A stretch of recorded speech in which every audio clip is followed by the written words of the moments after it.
What's up, everyone? Marc Lobliner, Tiger Fitness dot. Boom, boom, boom, boom, boom, com.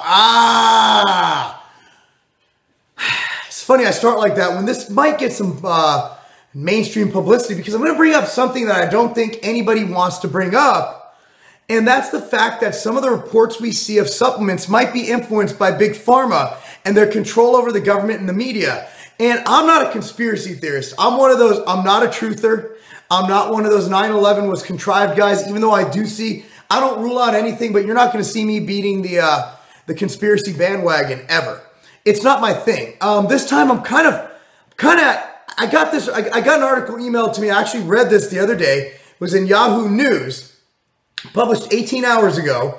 Diet supplement causes nearly 100 hepatitis cases. A popular diet supplement has been causing an outbreak of severe liver disease, sickening nearly 100 people in 16 states since it was reported in Hawaii last year. 100 people in 16 states. Now realize, alone, OxyElite Pro, even the new version, we sold tens of thousands of units at tigerfitness.com. Tens of thousands of units, right? So they had 100 people having deleterious effects. So 47 people were hospitalized, 3 needed liver transplant, and 1 person died. And again, it's linked. It's not conclusive that this happened, and they don't know what's going on. Now, here's the thing. The FDA does not receive reports. Okay, basically, so what they're saying, Cohen's saying that he proposed all dietary supplements should be registered, and information about the supplements and their ingredients should be incorporated into a database maintained by the FDA and poison centers. Okay, I'm fine with that. I do everything correctly at MTS Nutrition. The brands I work with, Dymatize, Cellucor, they're pretty up and coming, but they're blaming it on something called OxyElite, which is the product they also had in a couple other of their products, and we didn't see any effects from it of this nature. That's the thing. So they're blaming it on this OxyElite, A-E-G-E-L-I-N-E, I believe it is. So that's what they're kind of linking it to.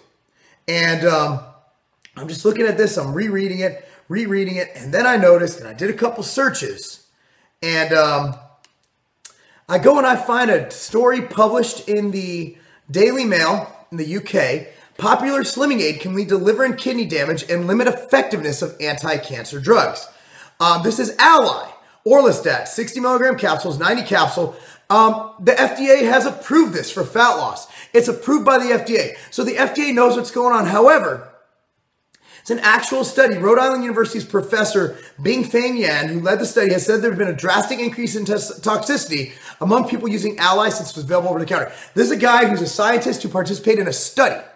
I don't know what the parameters of the study are, but here's the deal. According to a report in the Daily Express, the professor said Orlistat, Ally's active ingredient, inhibits carboxylesterate.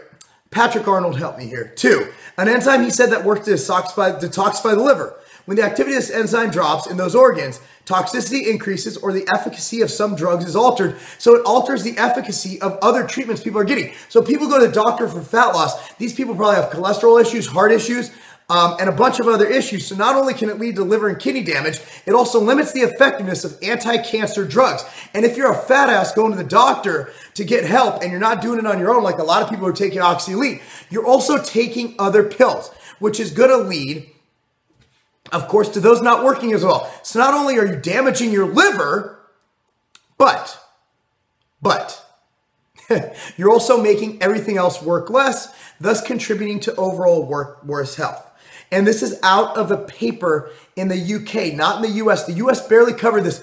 I just heard of this, and this was published on April. Well, this was actually published recently. No, this was published 12th of December, 2012. And I'm just now seeing it because I looked for it. Yet I see Yahoo News front page, dietary supplements kill. They did a piece in one of our industry publications, an April Fool's joke, where they kind of hinted at this too. Now, what I'm getting at here, fellas, is, okay, OxyElite, 100 cases, that's nothing. Alone, we sold tens of thousands of units. The LD50 on OxyElite is extremely high. LD50 means how much you have to take to die.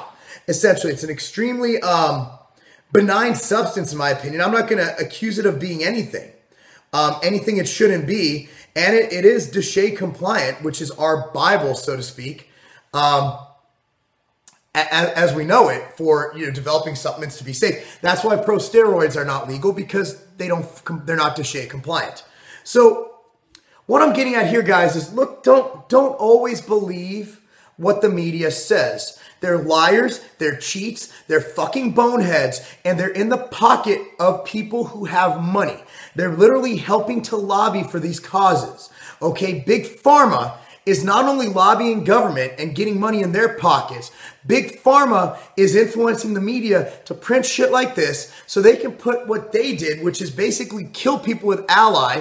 And don't forget fen-phen. How many people's heart failed due to fen-phen? Government regulation does nothing to curb the side effects or the toxicity that might occur. I mean, here's the thing. Even in a study, they spent billions of dollars getting Ally ready for the market.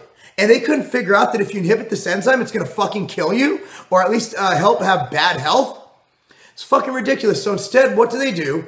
They spend a front page, Yahoo, going after OxyElite Pro for 100 people out of thousands and thousands and thousands and thousands and thousands of bottles sold. How many people die a year from NSAID death? NSAID being aspirin, Advil, all those products. How many? Tens of thousands in the US alone. There's so many cases going to the hospital from liver issues and other issues due to NSAIDs. Fuck! It just pisses me off that the blind sheep shall follow.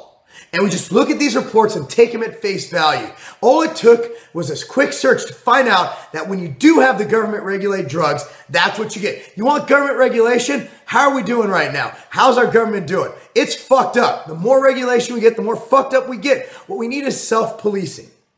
And you know when that happened? Remember when Ron Kramer and Patrick Arnold came after Craze and said, hey, there's some shit in here. And I took it. I admit it. I thought it was too good to be true, but I believed in Matt Cahill and that brand. And then we tested it at tigerfitness.com after Ron tested it. And hey, we took it off the shelf. That's self-policing. We need more of that. And whatever your opinion on Ron Kramer or Patrick Arnold are, those guys are fucking heroes. And every site that kept that product up after we found ETH in it, fucking shame on you. And every consumer who yelled at me for taking it off the site, I had 2 lab tests. Shut the fuck up. Unreal. So I hope you share this, people. And let you know that supplement companies aren't evil. But sometimes when you put something on the market, you're being cutting edge. And even if you have great LD50 and great research to back it, even if you are approved by the FDA, you might have some bad shit happen. The answer is not more government regulation. The answer is responsible people and understanding that 100 people in 16 states with all the oxy, do the math. You get more from placebo of bad effect. Maybe these people already had bad livers. I mean, we're not factoring in that we didn't pre-qualify these people. I don't know anything about, are these healthy young individuals? A lot of people, bear in mind, I answer customer service calls occasionally. A lot of people calling about OxyElite Pro weren't me. They weren't you. If you're a young male who's in health, they were older females. You could tell by the voice. And they were older males who wanted to lose fat the quick and easy way. Did they follow dosing regulations? Did they take adequate time off? Were they drinking every weekend that would have contributed to their health falling anyway? I don't know. All I know is this. I'm putting 1 and 1 together and equals, this is too much fucking bullshit for me. Because the fact that this happened, this is happening and they're trying to cover up their own shit, unreal. I'm Marc Lobliner, tigerfitness.com. Calling out conspiracies. Call me Alex Jones. That's not a game. Boom!